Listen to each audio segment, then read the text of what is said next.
welcome and thank you for joining me for this new moon in Pisces video.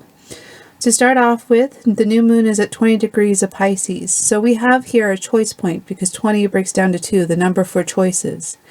And that choice point is whether or not on a collective level we are going to heal our wounds and move on, or if we're going to continue to wound one another. Chiron is conjunct the North Node still, which brings up that woundedness, that energy of wounds.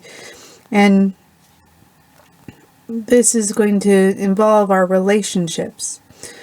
This is a very sweet chart. In fact, the only major negative here is Uranus and Taurus squaring Mars and Aquarius. Black Moon Lilith in Scorpio is opposing the Sun and Moon as well, preferring the swamp to the ocean of oneness. Yet she is also trying Jupiter and Uranus and Taurus, bringing an uncertain aspect to our shadow. There's a stellium in Pisces with the Sun, Moon, Saturn, and Neptune. So this is a very nebulous, dreamy, and uncentered new moon, where we can easily tune in and connect to divinity and at one-ment. Pluto at 1 degree of Aquarius is really bringing in that energy. Adding in Mars, our willpower, and Venus, our heart, being in the sign, there is a strong desire to be unique and yet serve the collective and divinity. Now let's move on to the symbols for this new moon. Our indigenous moon is the strong winds moon. This is the moon where the winds of change have come. This is the final moon of the north in winter. There's almost a collective sigh of relief, even though the first buds may not have appeared on the seasonal trees. Spring is coming. We're only a little bit away from it. The Hebrew letter is Kuf. This is the letter that represents the back of the head, the instinctual part of our brain. This would be connected to the Zeal chakra. And this is a very powerful area of our brain that taps into our primal will, our primal desires. The tarot card is the moon, and this is one of my favorite tarot cards. This is the card that shows the entire path of the seeker, or really the evolution of our soul, from the sea of unindividuated oneness to the age of the mineral, Taurus, the age of the plant, Aries, the age of the animal, Pisces, and now the age of the human, Aquarius.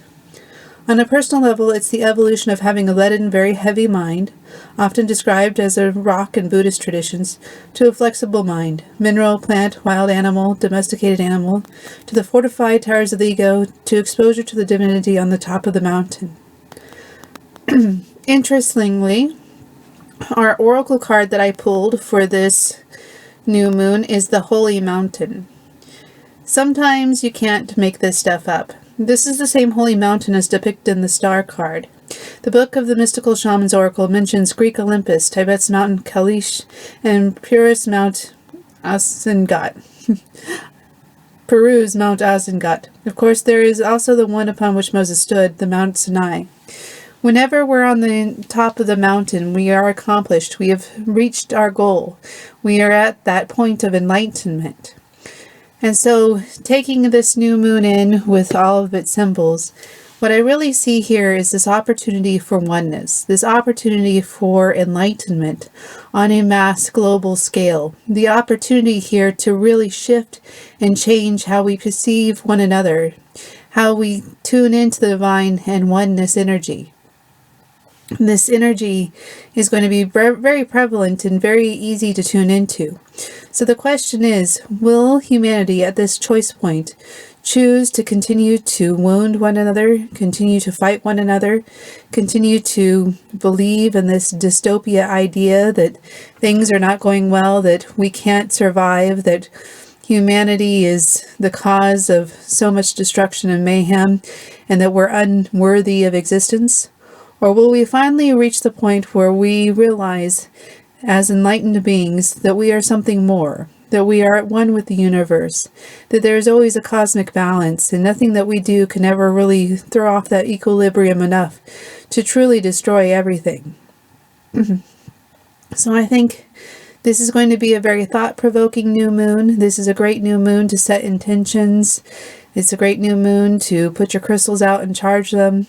This is definitely a beautiful energy, and it has a huge opportunity for self-growth and for healing. Well, that is my new moon video. Thank you for joining me. I hope you enjoyed this as much as I enjoyed making it. And if you did, hit the like button and subscribe. And until next time.